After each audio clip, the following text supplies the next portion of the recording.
Hi-ho, Mr. Michael here, and it's a day that we get to do story time with Mr. Michael. Now, I love story time all the time. I'm especially excited about story time when it's a special request. So today's book is not only about one of my favorite human beings that ever lived, this book is dedicated to Mrs. Hall's class. Hello, class. Hello, everybody. But hello, Mrs. Hall's class. Hello, or Mrs. Termini's class, depending on when you watch this. And in particular, I want to dedicate this to the person who recommended this book. So, Hayes, this one's for you. We're going to be reading I Am Jim Henson. Jim Henson is the person who created the Muppets. I grew up on the Muppets. Most of you all have grown up on the Muppets. The Muppets are amazing. There are a lot of words in this book. We should probably get rolling.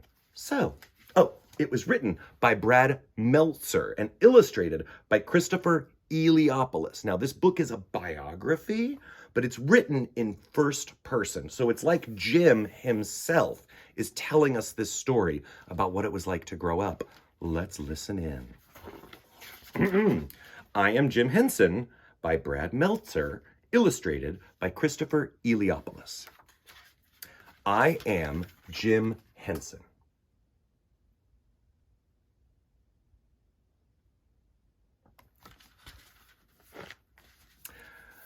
Oh, good, you're here. What's the fun of a story if you don't have anyone to share it with? Growing up in Mississippi, I used to love to watch birds. I even made my own book where I'd list each bird I saw and add my own drawings. Here, he says, that bird up there is my favorite, the blackbird. Blackbirds have fun personalities, and I also love their other name of grackle. Don't you just love funny names like that? My whole life, I've loved kooky words.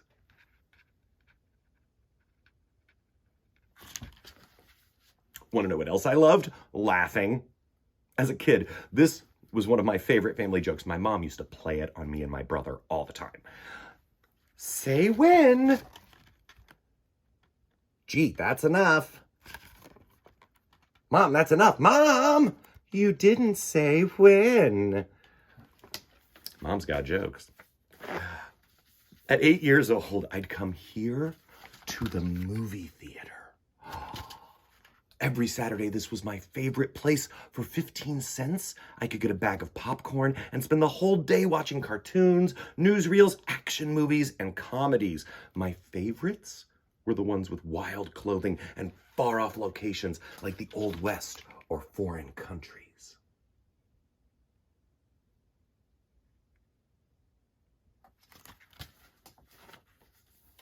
The rest of the week, my friends and I would recreate what we saw in the movies using homemade props and costumes. Then with a little imagination, we'd start pretending.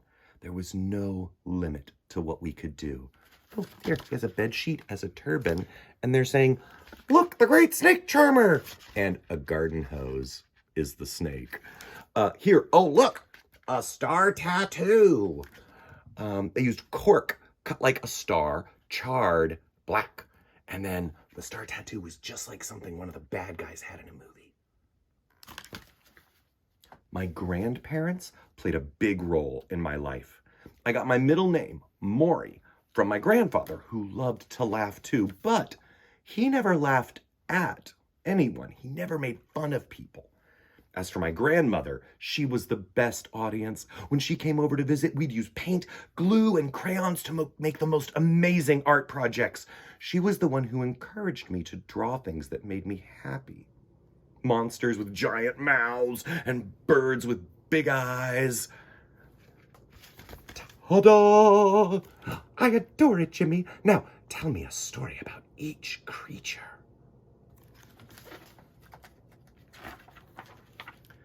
Those days with my grandmother changed my life. She encouraged me to tell stories and supported my love of reading. And she was amazing with a needle and thread. She could sew anything. But the most important thing she taught me was that with my imagination, I could do anything. I could be anything, including a performer. What is that? That's Grandpa. What is that? It's a coat made out of an army blanket. Like it? Gee, I really do. One night, during a skit in Cub Scouts, I had one of my friends stand in front of everyone with his hands behind his back. Then I put my own hands in and... What's so funny? I'm being serious. Kind of hard to be serious then. I can still hear the crowd laughing. I always loved a good performance. Growing up, I used to listen to shows on the radio like Green Hornet, The Shadow, and one of my favorite comedians, a ventriloquist named Edgar Bergen. Even though Edgar Bergen did the voices, I never thought Charlie McCarthy or his other characters were puppets. They were human to me. His work was magic in the real sense. It seemed impossible. That's what magic is. It creates wonder. It creates dreams that inspire. I'd seen their pictures in newspapers, but here, with each show, an ordinary object came to life. Once upon a time, a long time ago. Funny, nothing ever happens any nowadays. Something happened when Edgar spoke through Charlie. The puppeteer wasn't just sharing jokes. He was sharing the best part of himself. And people were listening. When I was 13, a new technology changed my life. At a friend's house, I saw an invention called... Television! You have a television! We just got it. Is it cool? Can we get a TV? Can we get a TV? Can we get a TV? Can we get a TV? Can we get a TV? Can you stop, please? Sure. Now can we get a TV? I wouldn't give up. Soon, my parents gave in. On TV, I found comedians like Sid Caesar, Milton Berle, and Jack Benny. One of my favorites was Ernie Kovacs, who tilted the set and camera so everything slid sideways. I especially loved variety shows, which had big casts that would sing, dance, and do comedy. And there was Kulka, Fran, and Ollie, a show where puppets made jokes and sang with a human co-star. The way they talked to each other, it was like those puppets were alive. Right away, I knew one thing. I wanted to work in television. At 16 years old, I went looking for a job at the local TV stations. Sorry, kid. Sorry, kid. Sorry, kid. There has to be another place that'll hire me. They all said no. But like the time I begged my dad for a TV, I never gave up. Soon after, a local station announced it was looking for a puppeteer. I'd never used a puppet before, but my whole life I loved creating. This was the job I wanted. So how'd I get it? The same way you get any dream. Hard work. I went to my high school library, took out books on puppetry, built a few puppets, and went back to the station. Now, I am a puppeteer. Will you hire me? They gave me a chance, which was all I needed. My very first show was a success. No, it wasn't. It was canceled. But did I give up? Not a chance. My partner and I continued creating, continued working hard, and eventually we got our own 5 minutes on The Tonight Show. Along the way, we came up with a name for our characters. We called them Muppets, playing around with the word puppet. But really, it was just a fun word, like grackle.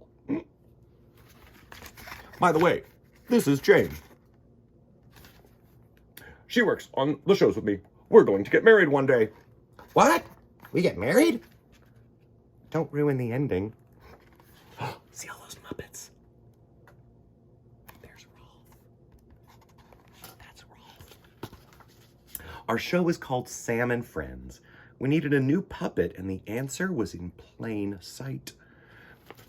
Here, Jim says, I was 18 years old and I found my mother's old wool coat. I cut it apart and sewed a new body. My grandmother taught me that one. I gave it a pointed face. I glued on the halves of ping pong balls for eyes. And then I became the one who performed his voice. Yes, he was turquoise back then. He wasn't even a frog, but he did have a name. Kermit.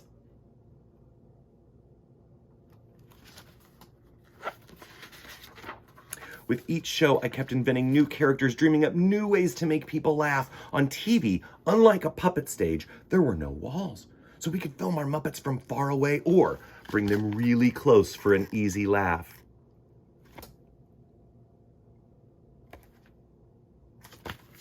And while old-fashioned puppets had frozen expressions, our Muppets' faces could move. We could do faces that were funny, or angry, or even sad. To make our Muppets seem even more real, we crossed their eyes slightly. This gave them focus. Now, they became alive.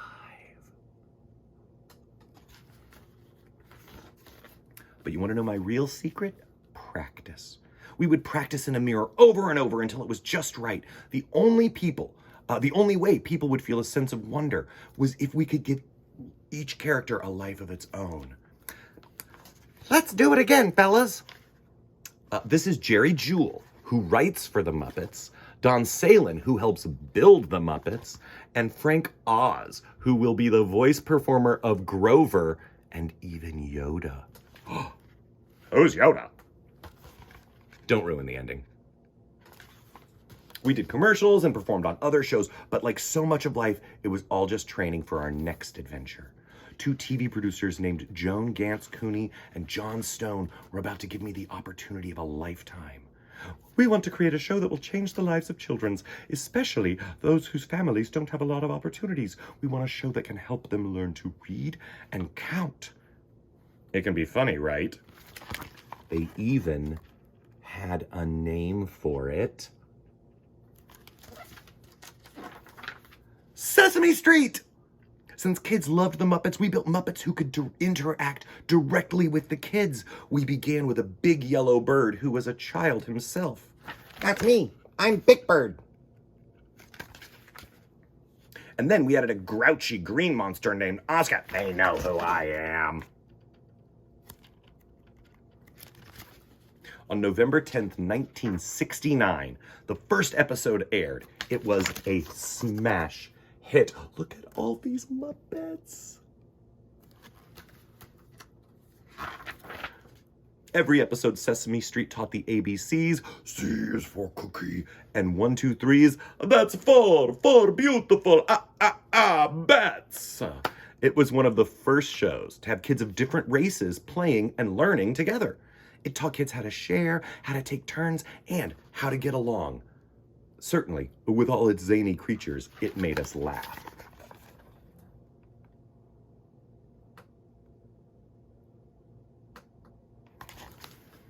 But at its best, with songwriters like Joe Raposo, Sesame Street made us think, especially about what kind of people we wanted to be. Through song, the whole world heard that green, and all of us can be anything. Kermit singing, "It's not easy being green." Isn't it beautiful to see the world like that? In fact, Kermit's humor never came from making fun of people. It came from bringing us together. By focusing on the good in everyone, my own sense of wonder took over, and my dream of entertaining others became true. Whoa, there's so much on this page. The Muppets and I went on to new adventures and got to bring along some old favorites. It's The Muppet Show, starring our very special guest, Edgar Bergen. Look at that, it's The Muppet Show. Thank you, and thank you. Oh boy, what a crowd. I don't approve of belly dancers. Why can't they dance on the floor like everyone else? Waka waka. Every week on The Muppet Show, frogs, pigs, bears, and creatures of all kinds reminded the world that despite all the chaos. Chaos! Oh, animal. Sorry about that, folks. As I was saying, on The Muppet Show and on Sesame Street, I wanted our audience to know that despite all the chaos and despite our differences, there's nothing more fun than being together. And from there, I never stopped creating and dreaming. In fact, the more we performed, the more fun we had. And the more my dream grew, bringing millions of people together. What can possibly be more magical than that?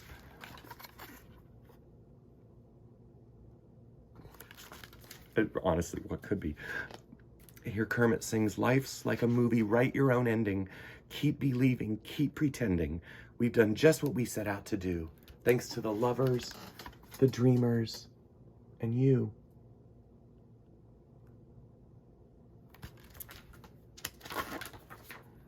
In my life, I loved to create, but the secret behind my best creations wasn't a strong hand, or a catchy song, or even a funny voice. It was a simple idea. There's good in all of us. Sure, we're all different. Some of us have beards, or no hair, or blue fur, or green flippers, but goodness lives within each of us. That's an idea that should never get old. Believe in the good of the world, create something new, share what you love, and find others who believe in those favorite things you dream about. Together, we can make magic. Wow, there's so much happening on this page, everybody. Today, Sesame Street is watched by millions of kids in more than 150 countries worldwide, from Brooklyn to Bangladesh. At its peak, The Muppet Show was watched by over 235 million people per week. I was one of those people. Did you even know that Jim Henson started the Jim Henson Foundation to promote and develop the art of puppetry? Not to ruin the ending, but is this the ending? I think that's the secret. As long as there are new dreamers, new people who love to entertain and pretend, this is a story that never ends. Hey, guess what? I want to create cool things just like you. Gee, thank you so much. Don't let anything stop you. It starts when we're kids. That's when we learn some of the best things in life. Laughing, sharing, imagining, dreaming, creating. Never stop doing them, and never stop being kind. There's nothing wrong with being a do-gooder. I am Jim Henson. I will keep believing and keep pretending.